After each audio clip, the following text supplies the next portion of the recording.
Mes su šeima ką tik išsikapstėme iš COVID. Bet iš jūsų žinučių suprantu, jog aplink sergančių yra tikrai labai daug. Serga tėvai, serga ir patys mažiausi. Todėl natūralu, jog kyla klausimas, kągi ligos atveju daryti su dienotvarkėmis. Ar jas apskritai kreipti dėmesį, o gal visiškai pamiršti. Kai kūdikiai ir vaikai serga, pats svarbiausias dalykas yra jų poreikiai. Todėl dienotvarkės čia iš esmės netenka jokios prasmės.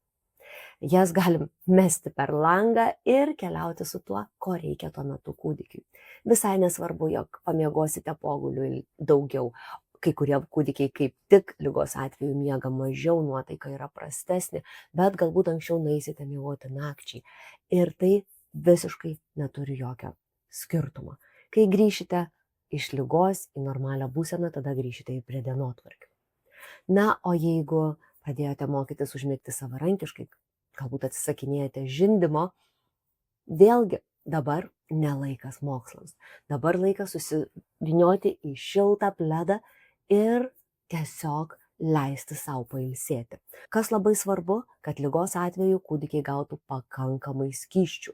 Todėl visiškai natūralu, jog mes sutankiname žindymą ir tiesiog keliaujame su kūdikio poreikiais. Išsveiksime, tada vėl bus laikas mokytis kažko naujo.